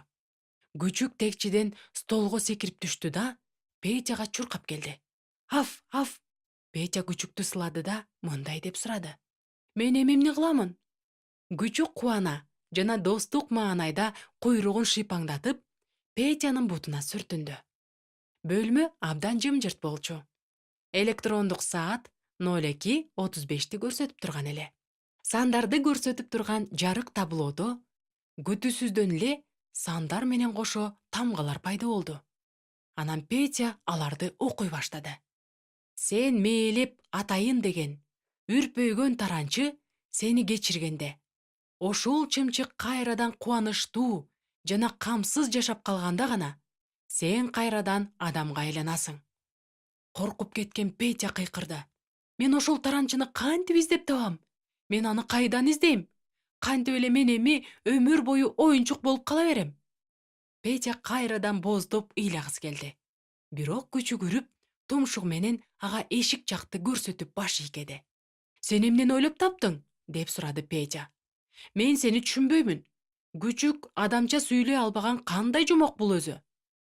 Күчүк үргөнүн уланта берди. Сен мени бөлмөдөн чыгып кет деп жатасыңбы? Деп сурады Петя. Күчүк башын ийкеди. А Петя болсо таң кала карады. Мен кантип ушунча бийиктиктен ылдый түшө алам? Күчүк 4 буттап секирип, башын чайкады. Ошондо Петя анын кулагынын арт жагындагы жиптин учун көрдү. Сен менден сени түшүрүп коюшумду каалап жатасыңбы? Деп корко сурады Петя. Күчүк ачуулана үрүп, макул болбогонун билдиргенсип, башын чайкады. Петя анын башын сылап көрдү. Көрсө, кулактары өзүнчө токулуп, анан токулган денесине тигилип коюлган экен. Мен сенин бир кулагыңды чечип жиберишиме уруксат бересиңби? Деп сурады Петя. Күчүк кубана баш ийкеди. Петя жиптин учун чечип жиберип, тартты эле кулак чечиле баштады. Бошогон учун столдун үстүндөгү лампага байлап койду. Андан кийин бир колу менен күчүктү алып, экинчи колу менен жипти кармап, акырындык менен полго түшө баштады. Жип узара берди. Кулак болсо катар-катар менен сөгүлүп, достор ылдыйга түшүп алышты. Күчүк бир кулагынан куру калды. Анын кулагы жазуу столунан полго чейин илинип турган жипке айланып калды. Петя кайгыра дем тартты. Күчүк бир үрдү да анча бекем жабылбаган эшик жака жөнөдү. Петя ортодогу кичинекей жылчыктан кире беришке чыга алат болчу. Күчүк анын артынан кысылып чыкты. Ал токулган баланы ашканага ээрчитип келди. Ал жерде чоң капаста тоту куш жашачу. Ал токулган тоту куш эмес, тирүү тоту куш болчу. Анын жем салгычында жаныбарларга арналган атайын дүкөндөрдө сатыла турган канаттуулардын таттуулары бар болчу. Петя күчүктүн эмне ойлонуштурганын түшүндү да, кубанычтуу кыйкырды. Акылдуу күчүгүм десе, акылдуусуң сен. Биз терезенин текчесине жем чачып коебуз. Анан таранчылар учуп келишет. Алардын арасында ошол үрпөйгөн таранчы да келип калышы мүмкүн. Петя капастын темир чыбыктарынын арасынан кысылып кирди. Досунун тынчсызданган үрүүсүнө көңүл деле бурган жок. Ал аны такыр укпагандай болуп, жем салгычтагы жемден полго чача баштады. Анан кокусунан эле кимдир бирөө аны токулган желкесинен кармап алып, өйдө карай ыргытканын сезди. Өзүнүн бет алдынан чоң тоту кушту көргөндө, Петя коркуп кыйкырып жиберди. Чындыгында тоту куш чоң канаттуу эмес болчу. Болгону Петя бала эмес, оюнчук болуп калган бала болчу. Тоту куш Петяны коркута карап, уятсыз ууруну дагы бир жолу тартып койгонго даярданып турду. «Сураныч, сенин жемиңден бир аз алайынчы?» деп жалына сурады Петя. «Мен кайрадан адамга айланышым үчүн бул мага абдан керек». Тоту куш Петянын жанына учуп келип, тумшугу менен анын колунан тартты да, өзү маанайы жакшы болгон учурда убакыт өткөрүүнү абдан жакшы көргөн селкинчегине отургузуп койду. Андан кийин өзү да Петянын жанына отурду да, селкинчекти терметип, насыйкат ырын ырдап кирди. «Эгер сага бирдеме керек болуп калса, сурагын. Кыйын кездерде биз жардам беребиз. Адам болгуң келеби? Эмнеси бар экен? Сурабай туруп, менин таарымду эмнеге аласың? О, айлакер уурлук». Петя абдан уялды. Анан мындай деди: «Айкөл канаттуу, мени кечирип койчу. Мен туура эмес кылып жатканымды билген жокмун. Болгону куткарылууга жол издедим». Тоту куш селкинчегинен бырп этип учуп, тумшугу менен Петяны чокуп ушту да, аны менен кошо жем салгычтын жанына конду. Петя полго дагы бир аз жем чачты. Кубанган күчүк болсо, бардык данды куйругу менен салфеткага чогултту. Петя куштун капасынан чыкты. Күчүк экөөлөп, жем салынган салфетканы ашканадан алып чыгышты. Бирок аны кантип таранчылар учуп келе турган терезеге чыгарыш керек? Петя тоту куш аны эмнеге үйрөткөнүн эстеди да, кайрадан капастын жанына келди. «Кичпейил досум», деп кайрылды ал канаттууга. «Бизге дагы бир жардам берип койчу. Бул укмуштуу дандарды терезенин текчесине чыгарганга жардам берчи. Анан күчүк экөөбүз да ошол жерге учуп чыкканыбызда жаман болбосо эле». «Кантейин, кичинекей досум», деп маанилүү жооп кайтарды тоту куш. «Сен сабак өздөштүргөндү билет экенсиң. Эгерде силер капасты ача алсаңар эле, мен силерге жардам бере алам». Петя капастын эшигин ачканга умтулуп жатып, кокусунан эле токтой калды. «Ай, мен эмне кылып жатам? Кичпейил досум, капастан чыккандан кийин ачык терезеден учуп кетип калгың келсечи? Кожоюнуң Аленка катуу капа болот. Чыңырып ыйлоо кандай жакшылыкка алып келет. Мен аны билемин да. А мен мындай болушун каалабаймын». «Сен туура айтасың, досум», деп барктуу сүйлөдү тоту куш. «Биз эркиндикти сүйгөн канаттууларбыз. Эгерде мүмкүнчүлүк жаралып калса, капасты түбөлүккө таштап кетүүгө умтулабыз. Бирок силер туура эмес айтып жатасыңар. Мен деле Аленканын кайгырышын каалабаймын. Кимдир бирөө ыйлатса ыйлаткандыр, а мен аны эч качан ыйлаткан эмесмин». Токулган Петя чымыркана тартты эле, капастын эшиктери ачылып кетти. Тоту куш бурчуна жем салынган салфетканы чокуп алып, терезенин текчесине карай учту. Андан кийин ал жерге Петя менен бир кулактуу күчүктү да алып чыкты. Учууларын аяктагандан кийин өзү убада бергендей өзүнүн капасына кайтып келди. Саат 04:30 көрсөтүп турган эле. Көчөдө ойногон таранчылардын чырылдаганы угулду. Петя салфеткадагы жемди алды да, бир аз ачылган терезеден чачты. Жерге чачылган жемге учуп келген канаттуулар чыныгы дүрбөлөңдү түшүрүштү. Ошол канаттуулардын арасында үрпөйгөн таранчы да бар экен. Ал данды кызганып, башка шериктерин ачуулана түртүп, ач көздөнүп, башкалардын жемин тартып алып жатты. Бул жем ушунчалык даамдуу жана тоюмдуу экен. Ал мындай жемди биринчи жолу татып көрдү. Анткени ал витаминдер кошулган атайын жем болчу. Аны жегенде таранчынын канаттары жазыла түштү да, кубана сайрап жиберди. Петя кубанганынан турган жеринде секирип, токулган алаканы менен кол чаап жиберди. Жарым жартылай ачылган терезеден жулкуна чыгып, кубанган таранчынын жанында болгусу келип кетти. Бирок токулган адам кантип ушундай кыла алсын? Анан ошол кезде жумшак тумшук анын бутуна тийгенин сезди. Биринчи жолкудай эле Күчүк ага өзүнүн экинчи кулагын берди. Андагы жиптин учу араң-араң көрүнүп турган эле. Ал жиптин жардамы менен токулган кулагы денесине жабышып турган болчу. Мен кайрадан адамга айланышым үчүн өзүңдүн экинчи кулагыңды курмандыкка чалып жатасыңбы? Деп сурады Петя. Күчүк кубана баш ийкеди. А Петяны көндүрүү узакка созулган жок. Ал жипти чечти. Жиптин учун бекем кармады да, жарым жартылай ачылган терезеден секирди. Бир мүнөттөн кийин Петя ызы чуу түшкөн таранчылардын тобунун арасында болуп калды. Курсагы тойгон жана ыраазы болгон таранчынын мээримдүү көздөрүнө карады. Канаттуулар алгач мындай басып кирүүдөн коркушкан деле жок. Түшүнүксүз жандыкка кызыгуу менен карашты. Ал бала да эмес, буюм да эмес болчу. Эң баатыр таранчы аны тартып салгысы деле келди. Бирок кийинки көз ирмемде коркконунан бутакка бырп этип учуп кетти. Кенедей балага окшогон жиптен жасалган буюм өсө баштады жана тирүү балага айланды. Бою өзүндөн бийик болгон таранчылардын тобу канаттарын кагып, чаңыта даракка бырп этип уча калышканда, Петя өзү дагы бир аз коркуп кетти. Ал өзүнүн колдорун карады да, алар кадимки адамдын колдоруна, мурда болгон абалына кайтып келгенин көрдү. Петя өзүн сыйпалап көрдү да, мурда болгондой үйдүн терезесинин жанында турганын түшүндү. Ал кубанган бойдон үйүн көздөй чуркады. Өзүнүн бөлмөсүнө уурдана кирди да, жатып алды. Эртең менен Аленка тамактаныш үчүн ашканага кирди. Акылга сыйбай турган кубулуш, деди чоң энеси тарелкага боткону салып жатып. Биздин тоту куш Кеша селкинчегинде термелип отурат. А капастын эшиги болсо ачык турат. Аны ким ачты экен? Ай чоң эне, менин күчүгүм терезенин текчесинде турат го. Кулактары жок.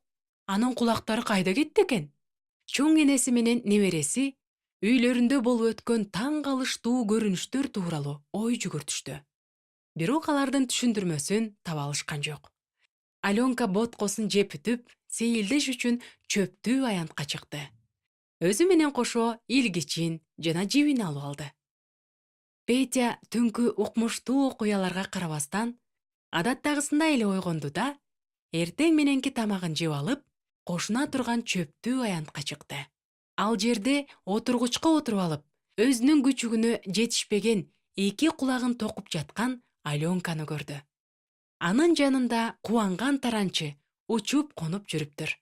Петя аларды карады да, колунда созмосу бар балдардын болгону канчалык жаман деп ойлоду. Анткени ал өзүнүн созмолорунун баарын ыргытып жиберген эле. Пианино.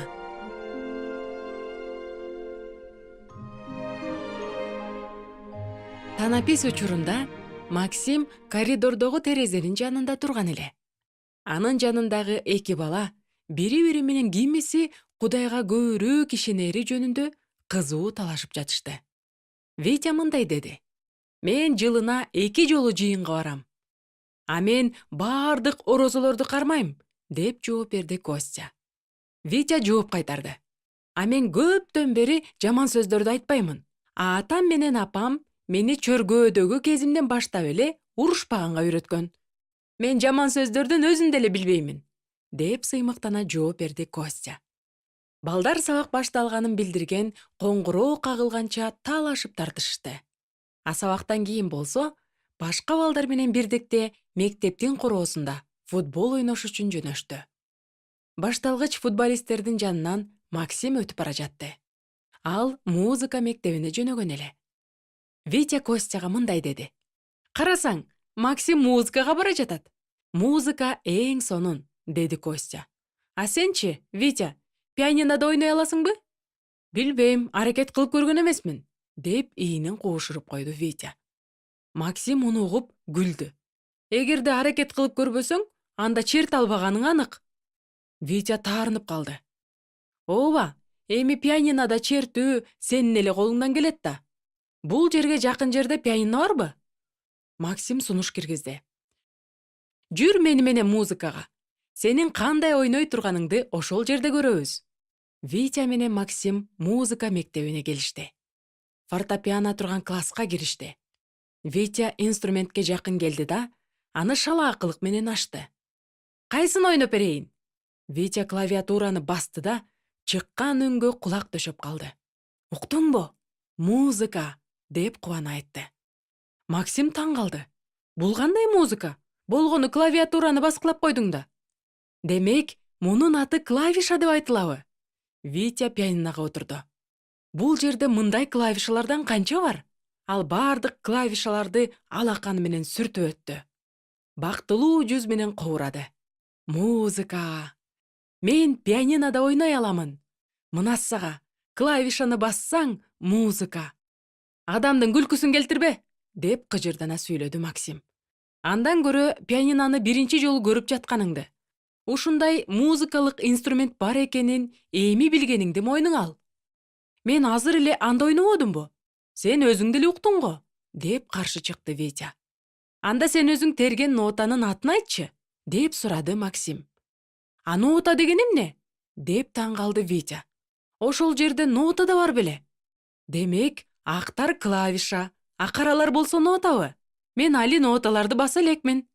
Музыка мугалими келди. Максим Витя менен тартышып отургусу келген жок. Пианинога отуруп жатып, Максим Витяга мындай деди: «Балким сен ишеним жаатында деле пианист болгон сыяктуу ишенген болсоң керек». «Эмне үчүн?» деп апкарый түштү Витя. «Ошон үчүн», деди да, Витянын танапис учурунда Костяга айткан сөзүн кайталады. «Жылына 2 жолу жыйынга барамын».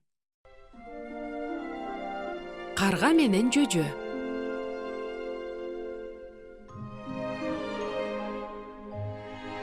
Журучу түшкөн тооканадан чыккан жөжө короого кадам таштады. Күн чайыттай тийип турган эле.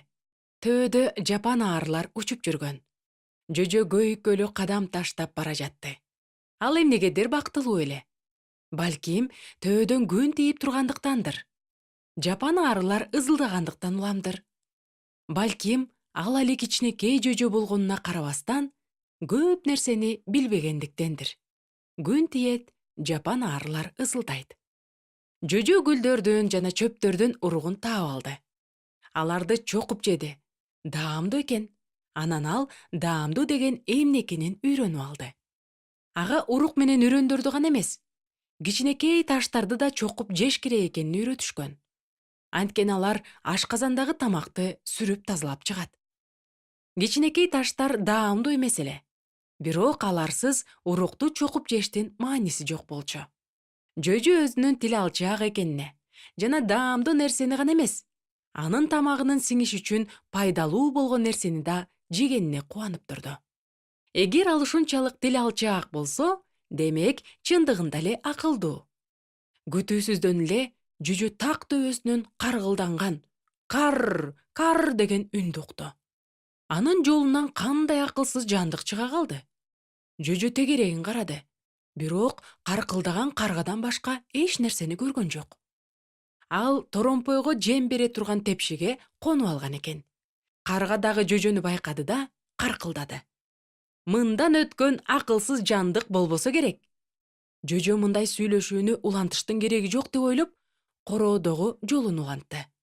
Бирок карга тепшиден секирип түштү да жөжөнүн жолун тосту. Мындан акылсыз жандыкты табууга болбойт. Жөжө эч кайда качып кете алган жок. Ал каргадан сылык түрдө сурады: «Кимдин акылсызды?»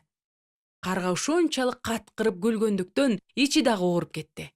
Акыры тынчтанды да карга мындай деди: «Сенден акылсызды». Жөжөнүн деми кыстыгып, башы айланып кетти. Балким күн абдан ысык тийгендиктен жана жапан арылар өтө ызылдагандыктандыр. Ал карганын жек көргөн көз карашынан ушунчалык тынчсыздангандыктан бир жерге жашынып калгысы келди. Башын төмөн ийди да жерден жалаң таштарды чокуй баштады. Алар ашказандагы тамакты сүрүп чыгаруу үчүн гана керек экендигин такыр унутуп калды. Кичинекей ашказаны кыйналып кетти. Анан жөжө аянычтуу чырылдай баштады. Карга каткырып күлдү: «Мен айтпадымбы, сенден акылсыз жандыкты табууга болбойт деп». Тоок өзүнүн кырсыкка кабылган жөжөсүнүн жардам сурап чырылдаган үнүн укту да, ошол замат чуркап жетип келди. Карганы көрүп, канаттарын ачты да, ушунчалык катуу какылдагандыктан карга коркуп кетип учуп кетти.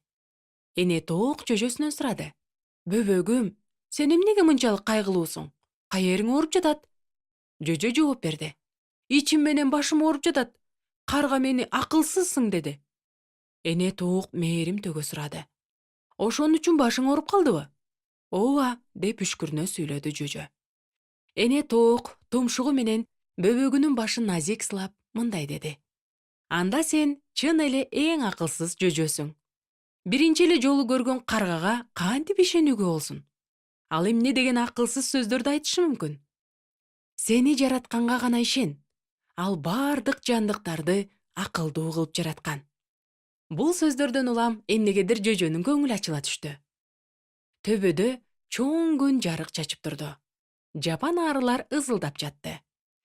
Жөжө короодо ары бери басып, уруктарды, дандарды жана кичинекей таштарды чокуп жеп жүрдү. Ал бактылуу эле. Анткени эми мындан ары эч ким аны акылсыздык кылганына ишендире албайт болчу. Бакыт шаары.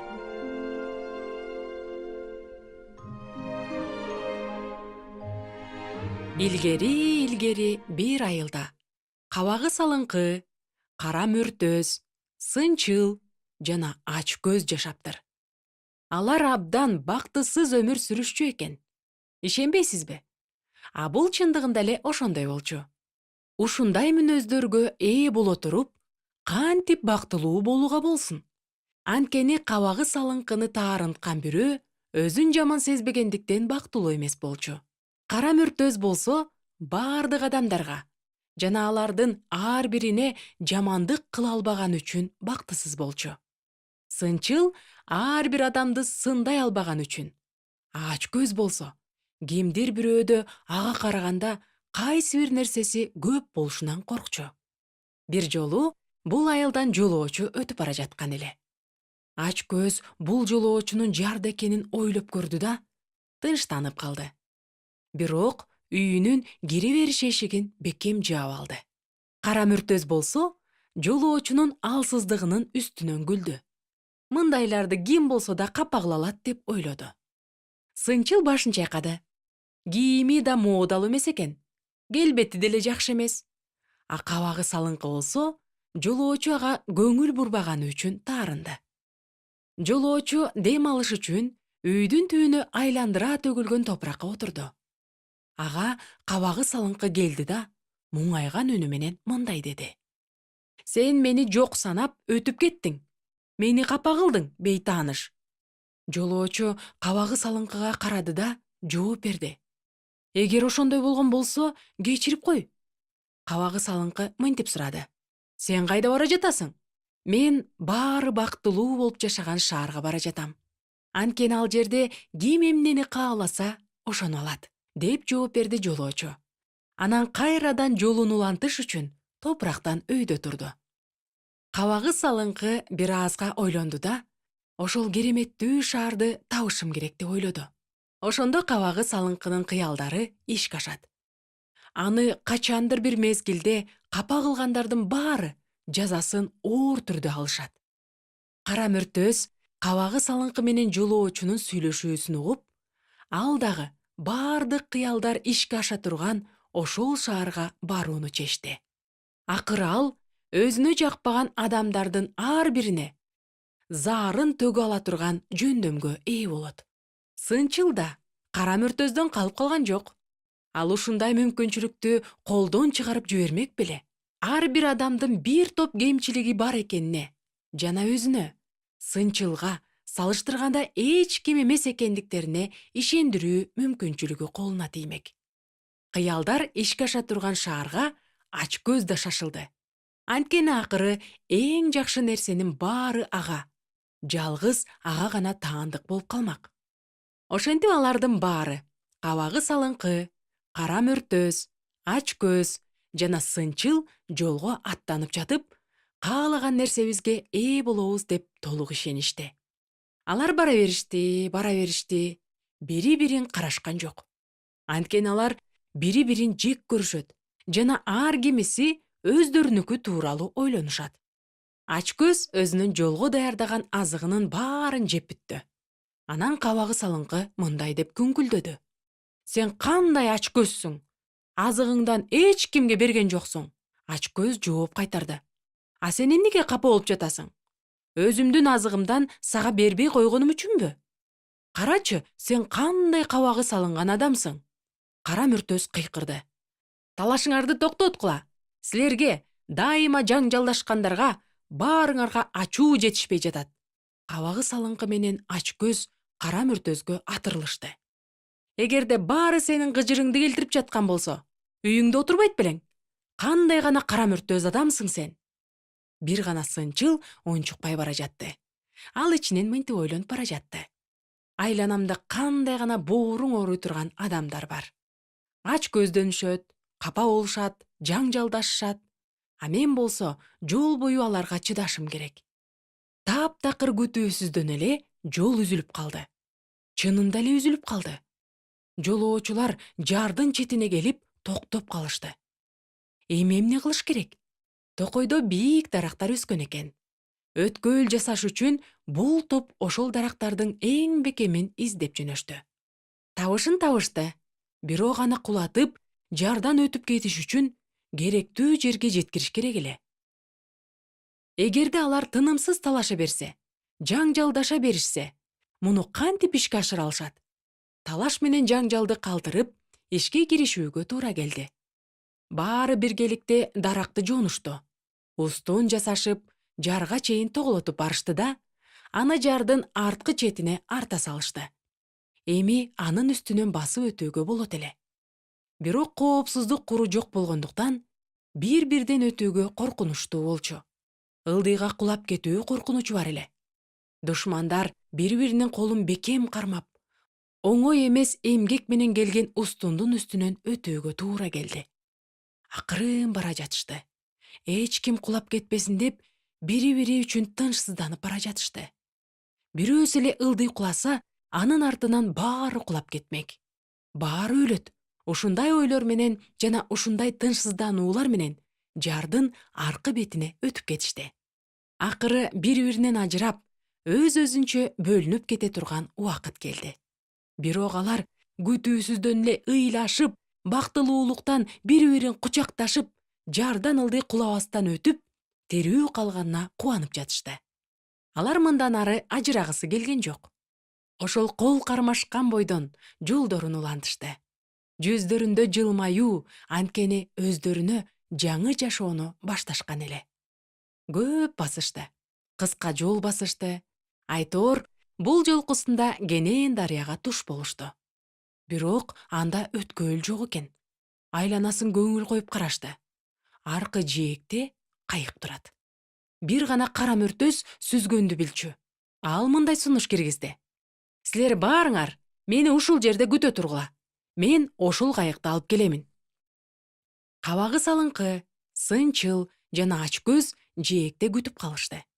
Кара мөртөз карама каршы жээкке кыйынчылык менен сүзүп өттү. Суудан чыкканда шаарды көрдү. Ал абдан жакын жерде экен. Мурдуңдун учу тийип тургандай жакын эле. Бардык кыялдарың ишке аша турган шаардын дал өзү болчу. Эх, Кара мүртөз таптакыр артка кайткысы келген жок. Бир эле кадам койсо, эңсеген жерине жетмек. Бирок ал кайык тарапка бет алды. Аны чечти да аркы жээкте күтүп турган шериктерине сүзүп жөнөдү. А шериктери болсо кара мүртөздү күтүп жатышып, өз ара талкуулап жатышты. Ал каардуу адам болгон. Ылайым чөгүп кетпесин. Эгерде бакытты издеп жөнөгөн болсо, ал анчалык каардуу эмес да. Ошол кезде кара мүртөз жээкке келип токтоду. Анан баары бир үн менен «Ура!» деп кыйкырып жиберишти. Ач көз кемселин чечип, кайыктан чыгып келе жаткан кара мүртөзгө бере салды. «Жылынып ал, досум!» Саякатчылар кайыкта сүзүп бара жатышты.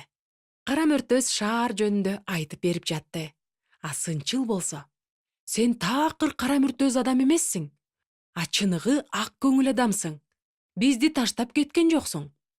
Кара мүртөз болсо: «Сен такыр сынчыл киши эмес, жакшы жигитсиң. Бирөөдөн жакшы сөзүңдү аябайсың». Кабагы салыңкы күлдү. А ач көз болсо: «Такыр ач көз эмес, өзүнүн кемселин аяган жок. А мен болсо, мени макташпаса деле таарынган жокмун». Дарыянын карама каршы жээгиндеги өздөрү бара жаткан укмуштуу шаарды баары көрүштү. Бул шаарда чындыгында эле абдан бактылуу адамдар жашашчу. А шаардын мэри ким экен дейсиздерби? Ооба. Биздин саякатчыларга өзгөчө шаар жөнүндө айтып берген ошол бейтаныш киши болчу. Көрсө, ал да саякаттаганды, атүгүл бүт дүйнөнү кыдырып чыкканды жакшы көрөт экен. Анан бардык бактысыздарды кыялдар ишке аша турган ушул шаарга чакырат экен. Урматтуу жолоочулар, оңой эмес жол артта калды. Сыйлыкка эмнени алгыңар келет? Деп сурады мэр жаңы шаардыктардан. Силер эмне жөнүндө кыялдандыңар эле? Ач көз эмес мындай деди: «Өзүм кыялданган нерсени эстегенден уялып турам». Кара мүртөз эмес мындай деди: «Өткөндү эстегенден мен да уялып турам». Сынчыл эмес айтты: «Чынын айта турган болсом, мен да уялып турам». Кабагы салынбаган айтты: «А мен эми эч нерсени эстей албай да калдым. Мен ушунчалык бактылуумун». Ооба, чынында эле айкөлдүк, ичинде кири жоктук, бирөөгө жакшылык каалагандык, мамилечилдик сыяктуу ушундай адамдык мыкты сапаттары болгон адамдар кантип бактысыз болсун?